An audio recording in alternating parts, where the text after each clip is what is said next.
Life Her Podcast. Hey girl, thank you for tuning in to Life Her Podcast. We are here to inspire you, lift you up, and let you know we see you in all of your love, strength, power, and courage. So sis, let's take a journey together because our experiences are not our own, and cycles, they need to be broken.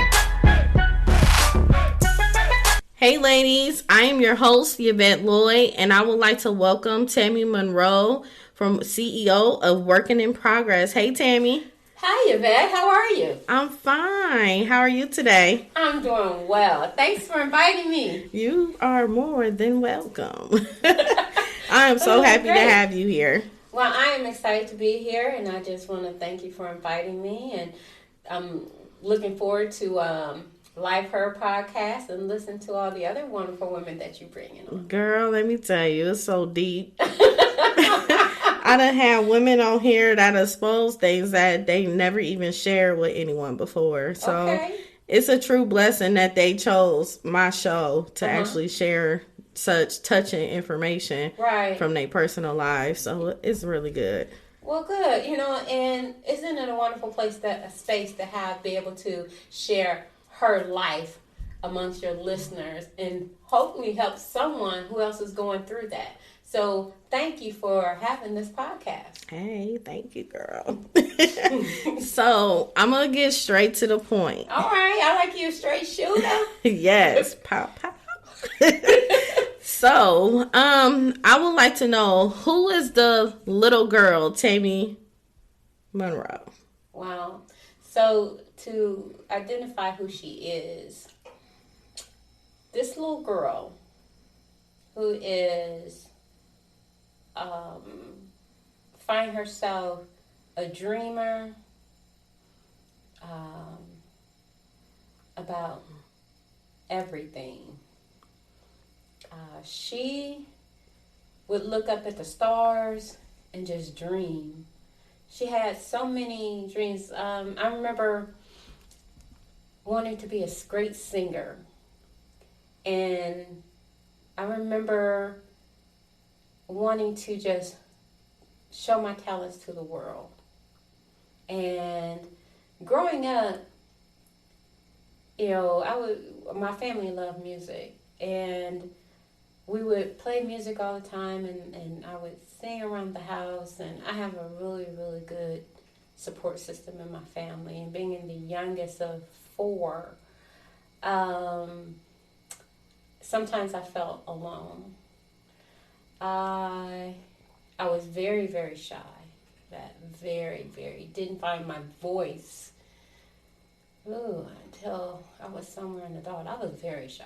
Really? Growing up, yeah. I was. Couldn't even imagine. Oh, yeah. Very shy.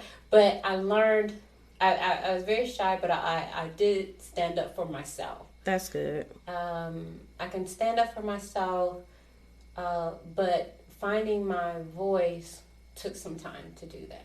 So why did it take you time to find your voice? What was holding you back from speaking? You know, that's a good question. I don't know. I used to think about why can I be more vocal like my sister? You know, she just, would tell you straight out. Why couldn't, or I don't know, when I would get in trouble, I would just, cower down and, I would burst into tears.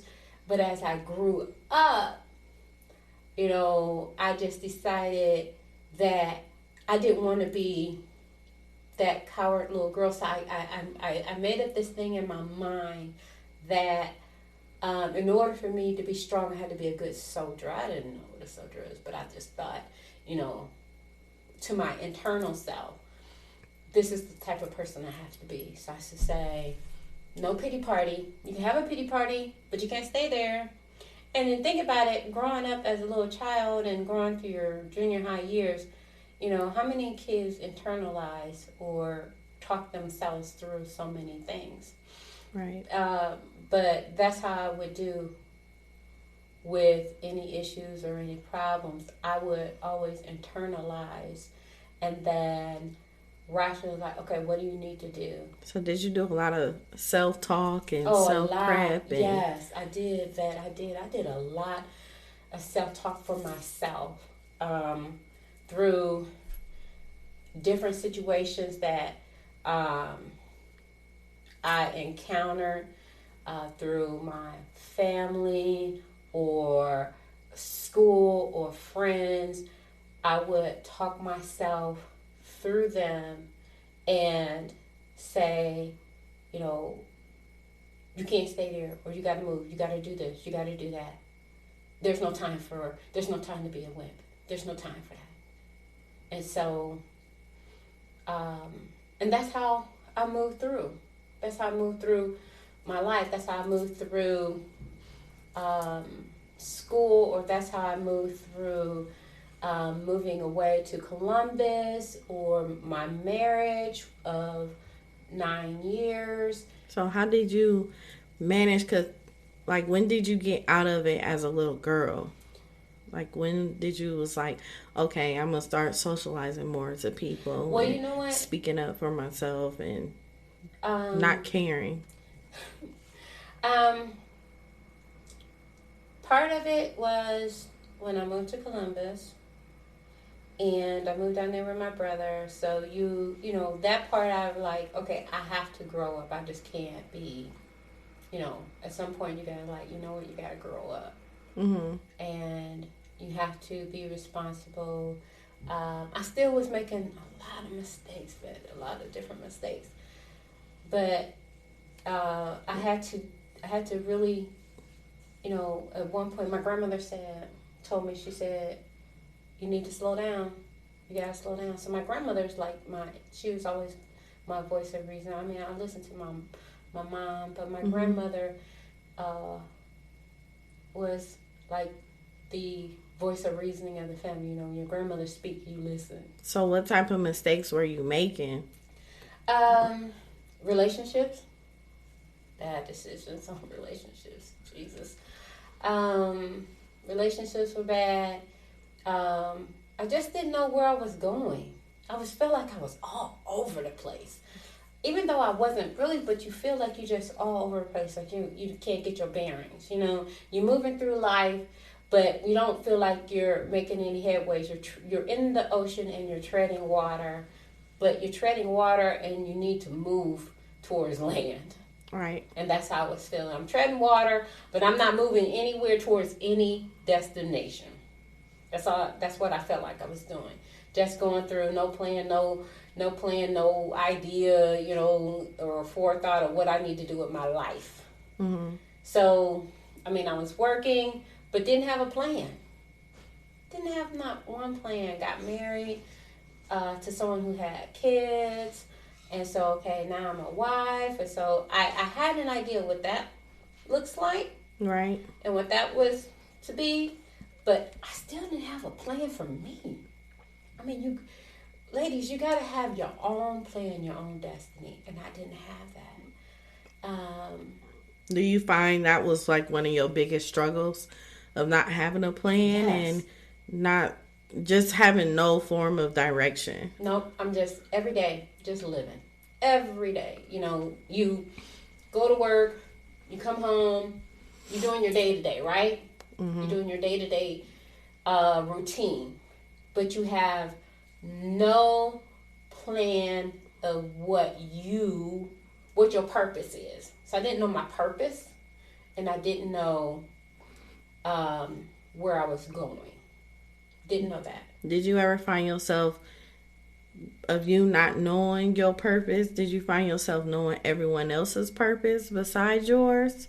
I didn't really, not until I moved back home after 15 years. After a bad relationship, I ended up moving back home. So I was I was divorced, and then I met someone, and I'm going to tell you, when your intuition tells you, no, that's what you need to follow. You met someone after your divorce? Yes. So how did your divorce end up becoming a divorce? Well, we just, after a while with the kids, and, you know, there was just so much, I felt I wasn't valued by my husband. You know, We had the kids, and it was like a back and forth every year with the kids going back and forth to their mom and all that, and then struggling to raise them and all the issues that the kids were going through. I was just tired. I was tired, and I was like, I need to get out of this. I need to get out of it. Now, mind you, my ex-husband wasn't physical. It just didn't work. It didn't work, and so he would get... who was the provider if he didn't work? I was. Okay. So you were providing for him and his children whenever right. they came. Right. So he would get a job and then he would quit. And so the last straw was when we ended up getting put out of our place. And so we were living with his mom. His mom was like, well, what's going on? I'm like, look, I don't know. I said, but you know what? To myself, I'm done. I'm just done going through what I was going through. The struggle, the non-communication. I asked him, do you want to go to counseling? He was like, no, I don't need counseling. Do you want to, work things out? And I explained to him the things that were going on and how I was feeling, but they were ignored. And so I decided, and listeners, there's just so much more that I can go into, but when you are trying and struggling in a relationship and it's just you, eventually you get tired.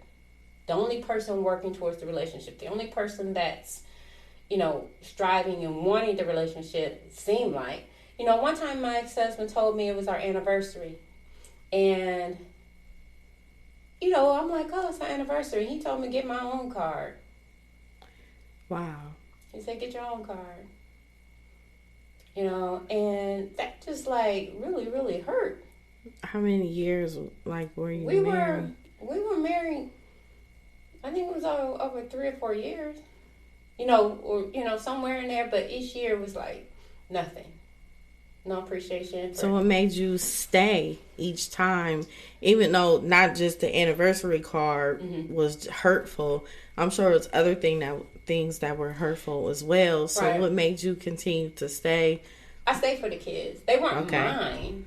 Right, but you loved them like they're yours. I loved them, and I wanted, and I've stayed for them to help raise them. Even though they were going through their own struggle. Kids wanted to be with their mom, and that was a totally issue. And then you're going back and forth to court. We get them, and she got to pay child support. Then she don't want to get child support, so now she want them back. But she gave them up to children's services and, stuff like that. And it was just a back and forth thing. And so by the time, there was 3 of them, but by the time 2 of them left, there was just 1. And so I was in the basement, and I was like, you know what, I'm done. I'm going to get my stuff and leave. And so my stepson came, and he was like, are you leaving? And I was like, no, I'm not. So I just couldn't. I was, but when he asked me, I was like. It just sounded like real heartbreaking. Yeah. I was like, no, I'm not. But eventually, I was like, I prayed about it, and I was like, I guess for my own sanity. Right. I was like, I gotta leave.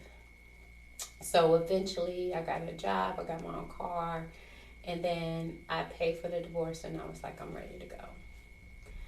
So, so I ended up leaving, still working and all that, and then fell into, a couple years later, into a relationship that I thought was going to be okay, but then you had this tuition that you shouldn't. And so it would be arguments and, a lot of arguments back and forth, yelling and screaming and stuff like that. And I was like, this is not for me. This is not the life I want. And I just told him, I said, I'm not going to marry you. So the last straw was, we were in my apartment because I had my own place, and I think he had been drinking or something, but anyway, we got into this argument where it got physical, and I remember we're in the hallway of my apartment, and he came at me, and I literally tried to choke the hell out of him. And then, because he came at me, and so I left. I left the apartment. Mm-hmm. And so I left, and I went, to cool off and stuff like that. So when I came back, the police were there. So he said I attacked him. Mm. So they ended up taking me down, and I'm like, fine. So I ended up going downtown, and I'm like, Tammy, what are you doing? But here's the thing, ladies. Prior to this issue, we had broken up, and God was like, let him go. Don't go back. But you went back. But I went back. And it was like, no, I'm going to get myself together, blah, blah, blah, and all this, and, I'm going to do better. But I know better. I knew better. So. It's just like, sometimes that love and care is, women are emotional. Mm-hmm. We're emotional, we're loving, we're caring, nurturing. We give all of those things, and when a woman is with a man and she finds all these things that she's in love with him, it's like, it's hard for me to leave. Like, I really love him. But sometimes we got to stop and think like, wait, do he love me the same way? Yeah. Is the feelings are mutual or anything? But they doing something behind your back, and you like, don't do it, and I did. And after the incident, that's when, after that, when we had the altercation, and then once the police came, and then it's like, well, ma'am, we're going to have to take you. And I'm like, okay. So once I got downtown, and they processed me and everything, I called my friend, and I also called my sister and my family and told them what happened. So this was, of course, Friday. So I'm like, oh, so you're going to be there till Monday. And so I called my mom, and then, of course, I'm like, what am I going to do about my job? Oh, my God. This is, So, but while I was in there, I don't know if I wasn't afraid. Mm-hmm. I just knew, well, this is where you are. You're going to, just deal with your situation where you are. When you were still living with them? No, they ended up taking me downtown to jail. Oh, they took you to jail? Yes, they took me to jail. Oh, wow. So I was like... So they believed him? Right. And they didn't... Because I left. I shouldn't have left, but I left. And he called the police on me. Oh, wow. So I said, you know what? Okay, fine. Did all that, went through the whole process, whatever. And I said, you know what, God, you were right. I said, you get me out of this. I will not do that again. I will listen to you. So I'm in there, and so there were some other women in there, and this girl, she was crying.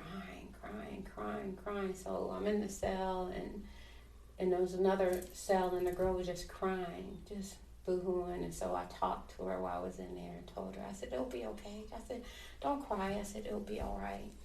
Talked to her and got her to calm down, and right. And said it'll be okay. But God led you there to help her too. Yeah. Sometimes He put us in positions to get a clear vision. Like, look, I put you here for this reason. Don't bring your butt back. And then also girl. At the same time, you looking like for you to help another woman. Yeah. So I'm sitting there and I'm like, okay, well, I guess this is how it is. I'm like, I'm just going to buy my time. Eventually I'll be out. I got to wait for Monday, go to court, tell my story. And then, they got released because I didn't do anything. Well, but in the meantime, I'm thinking about what I've been through. And I'm like, Tammy, you got to get yourself together. So, eventually I called my friend, to talk. I called my mom, again, my sister, and my sister was like, what? She was like upset. Do you need us to come down there? Do you need us to, because they were here in Akron. I'm the only one in Columbus. My brother had moved away several years ago, so I'm the only one in Akron. So when you released, then you have to go back home because your stuff is there. Well, so I have a friend that was living in the same apartment, and the girl that works at the apartment building was a friend of mine. So they put him out because his name wasn't on the lease. So he couldn't stay there. Good. So my friend took care of that.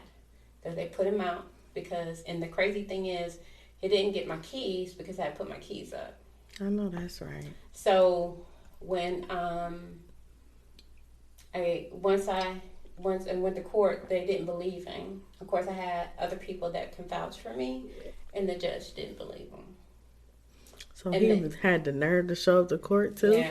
And what the wonderful thing is, everything was off my record. Everything was removed. Wow. From that standpoint.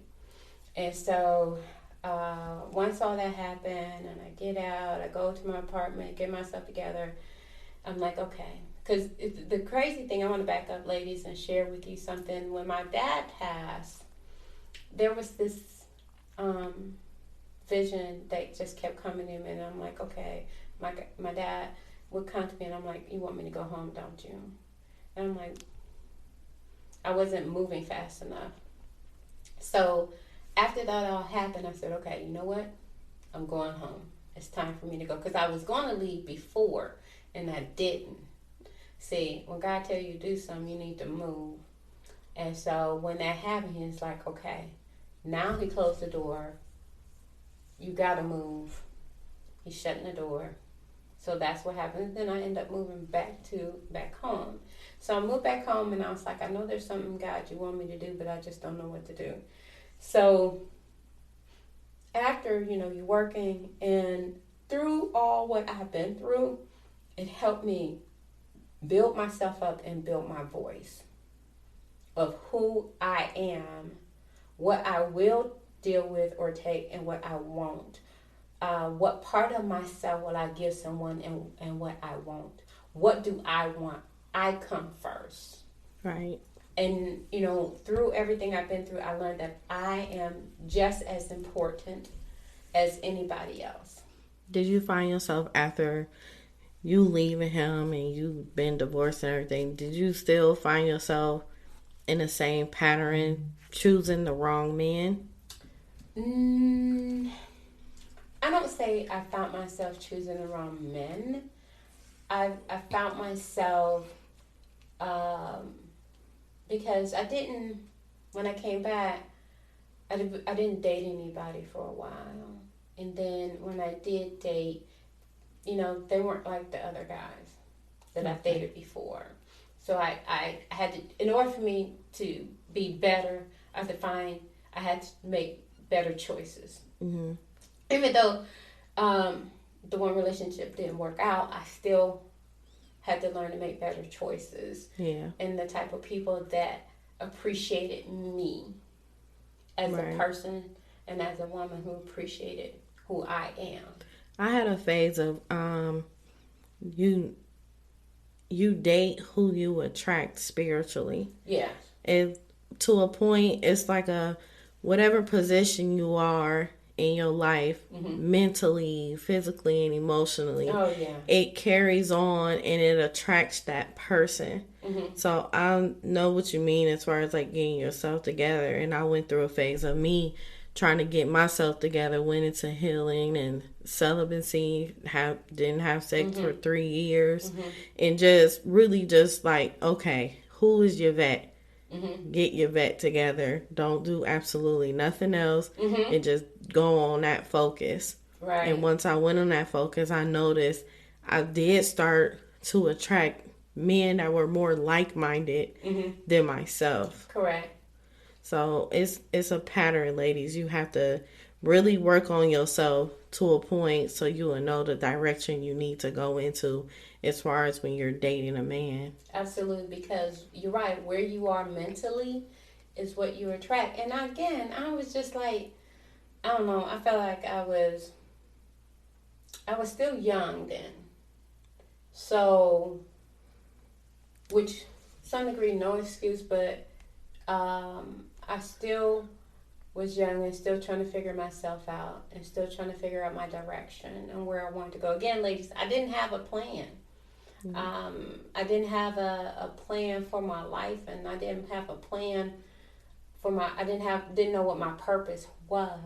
if you know what your purpose is, then you know how, where your plan and your direction is going. So thank God he did not leave me. He still had a plan for my life. He still had a plan for me. Because I remember back when I was with this one guy, the same guy, I don't know, I think he was just going through a crazy phase, because there was, at one point, he had this gun, and I'm like, well, why you got your gun on? I'm like, what are you doing? He just didn't seem stable. And so, and he was walking around with it, and I'm like, oh my God. I said, if you say one wrong thing to someone, you can cause an altercation. So I knew I had to get out of this relationship. Unfortunately, when I had the opportunity to get out, and I was out, I went back in. And so, giving honor to God that he only allowed me to go in so deep, and he pulled me out. And I told him, I said, Lord, if you get me out of this, I promise you, I will listen to you. I won't, be in a relationship with somebody that's, not found. I just was like, I can't do that. I can't put myself and I knew better. I heard him. I said, I'm gonna listen. So after living here, moving back, working, I did get into a relationship with someone for several years, but then God said, where I'm taking you, he can't go either. So where exactly did God take you? Where did he take you today on where Tammy is now? So through me finding my purpose, because I knew I was supposed to come back to Akron, but I was supposed to do something, but I didn't know what it was. And so I prayed about it, and I just wasn't sure. But then he said, I want you to start this program. And I'm thinking, when God asks you to do something, the first thing you start doing is internalizing what you don't have. You start to say, well, I don't have this, I don't have that. But God already knows what you don't have. Mm-hmm. He created you. He just said, I want you to start it. So I started a nonprofit called Working in Progress to help young men, to help them transition in my own community from high school to adulthood. So, and then, in that process, I'm like, well, first I was like, well, what do you want me to call it? So I contemplated that. And so Working in Progress came to me. So once I figured out what to call it, then I started to build it. Now, mind you, again, I'm like Moses, well, Lord, I don't have this, I don't have that. But God never asked you what you didn't have. He already knows your limitations. Right. And he will provide the things to you that you need along the way, as long as you're doing what he said. As long as you're following and doing his will, as long as you are just trusting him, you got to trust him. Yes. Because you can't see the way, because he is the way. Sometimes it's a battle too. Yeah. It's a battle with trusting God sometimes, because it's like, you want it now. Yes. You want to see it happen. And you're like, oh my God, this ain't about to happen. Right. God, why are you doing this to me? And you just be questioning him for so long. But as far as you questioning God, what did you do to stop questioning him? What did you see a brighter light to it? So as I was working and I was doing this and writing, I was like, okay, well, what do I need to? I had no idea, no formal training, no anything. I said, so what do I need to do? And so he said, so I was like, oh, I need a business plan. I just, start figuring things out. I researched, I read, I started, looking at what to do to start a business. And so one of the things I said, okay, well, I need to file my name and get started. And so one thing that I did was I had a friend, and I said, well, ask somebody to help me. So I said, I found this lady in Cleveland, and she said she could do it. She said she was able to help me start my business. I was like, oh, great, because that's what she does. Right. That's what she did. She helped people start their business. And so I met with her, and I talked with her, and she said, this is how much it's going to cost to do the business. So I was like, okay, great. So I paid her. I paid her the money to do the business. And so what happened was she took the money and she didn't help me. She took the money, and I called her, and I sent her emails, I sent her letters, and told her, I paid you, you have a contract, and I never heard from her.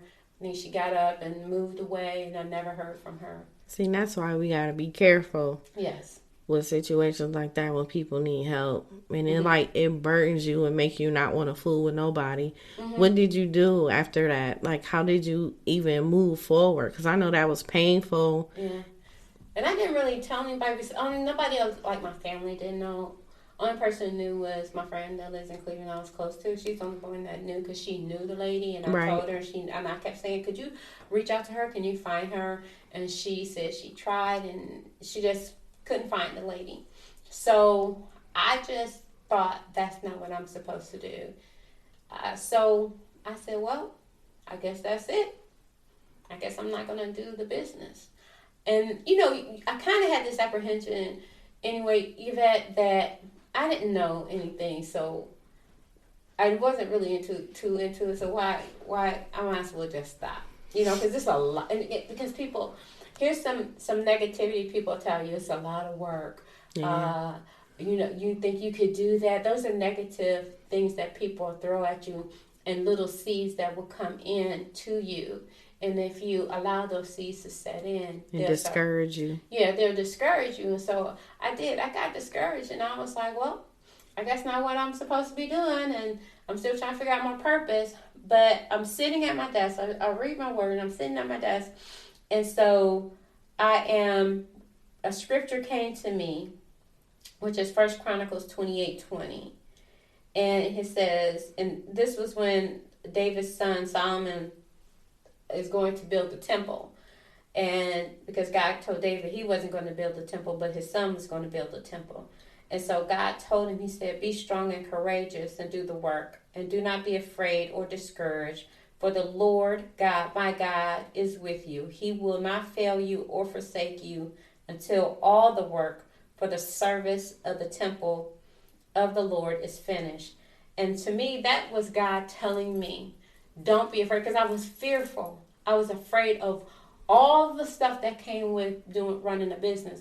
But God said, don't be afraid. He said, I am going to be with you until it is completed.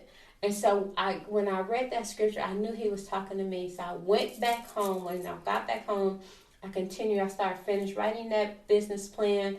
Even when I I said I wanted to stop vet, I would wake up every day and that would be on my mind. I would start doing stuff and not even think about I'm doing it. Mm-hmm. That's when that is when you know that's your purpose. Because even when you say you want to stop, you wake up and that's what you think about. You gotta have some purpose and passion. Yeah.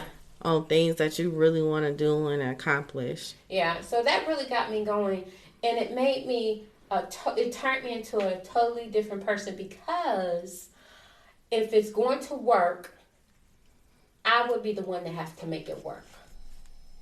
If it was going to work, I would have to work. So, that's where I'm at, So what are you doing now today besides working in progress? What other business ventures do you have? So now that I got my courage up, I started another company called Great Global Innovation Consulting. So that came out of me as I started doing doing nonprofits. Other people will call and say, well, I want you to help me. I want you to help me run my nonprofit or help me start a nonprofit. So I decided to start a company to help new and nonprofits get up from the ground up in grassroots organizations. So if you're a 0 to 5 year company, I will, help you look at your plan, look at your strategies. Or if you just new and you just say, I want to start a business, and you have no idea and you're trying to build your platform and trying to get your business up and running, that is what I do. And I help, and I do mentoring and coaching for small businesses. Again, for new businesses, nonprofits, and grassroots organizations, I work with them to build their infrastructure. And I'm telling y'all, she is the bomb.com. I'm telling y'all, we call her the nonprofit genius, and she will help you along the way with so much. Is there anything else that you have going on? What I want to tell the women, if I could, share with them. Yes, you're more than welcome to give us some words of encouragement for the women. So I want to share with women that you have a voice. You have an inner person. You are created by God. Don't live in the shadows of someone else.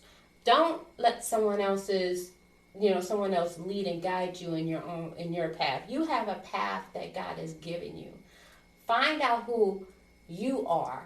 Find out what type of life you want, what type of person you are. And you can't do that through somebody else. No. You have to do that on your, regardless how fearful, how afraid, you have to dig deep, because God is calling something out of you. We are women who birth. And even if you never birthed a child, you have vision and passion and ideas to birth out of you. And it doesn't matter how many no's you get. Yes. All it takes is that one yes, and it may take a long time, but it's gonna come. Right. You got to trust God. Trust Him. If you're not a faith believer, and there's some women who aren't, but I believe in God, and He has guided me every single step, even Amen. Through my darkest hours. Yes. Even through the things that I've done, He has forgiven me, because again, I am still here, ladies. I am here, and I'm here as a witness to tell you that you have so much internal gifts inside you just waiting to be birthed. And if you just trust God, and if you just believe and just do it, just walk it out, no matter what. What's it going to hurt for you to try? Try again. The guy who created the Super Soaker failed 7 times. Well, I say failed, but he had, filed for bankruptcy 7 times. Yes. 7 times, ladies, and he still did not give up. That wasn't a mistake. Those were just, his learning lessons. Learning lessons to get him to the final yes. Those are just those are just opportunities to the final yes. And still get paid for it today. Yes, yes, yes, yes. So don't give up on your dreams. The negativity, people say, you can't do this, you can't. How do they know? They don't know you. They didn't create you. Block it out. Stay in your own tunnel vision, in your own lane. Right. Just, you're just warming up. Those things, those trials and tribulations are just your warm up. Ready for a come up. Yes. Okay. Yes. I know that's right. All right, Yvette. That's right. For a come up. So I grew, ladies, each step as my internal person kept telling me, you're growing, you're growing. I grew from everything that I went through. And nothing you go through will be wasted. Believe me. Believe me. So how can our listeners get in touch with you for any type of assistance that you provide? So if they want to reach out to me through Gray Global Innovation Consulting, they can reach me at 330-474-9472. Gray Consulting 2019 at gmail.com. And if you're calling about Working in Progress, my nonprofit organization, because I work with youth and I help build programs and develop programs and work with kids 12 to 18 in leadership development, you can reach me at that same number, 330-474-9472. And I'll be happy to talk to you and we can share, because that's what we do. We encourage women so they can grow. Yes, you become life her, what you already are. You just got to find that path. Yes. So, thank you, Tammy. Thank you, Yvette. Yes, you're more than welcome. Thank you, everyone, for tuning in to Life Her Podcast, where we help heal women all over the world. Don't forget to follow us on Instagram, Life Her Podcast, and the same as Facebook, Life Her Podcast. You can also go on our website, www.lifeherpodcast.com to listen to other podcast episodes and purchase your Life Herb merchandise. That is more than welcome for you to purchase. So I am Yvette Lloyd, and I am Life Herb. Love yourself, ladies. I know that's right, girl.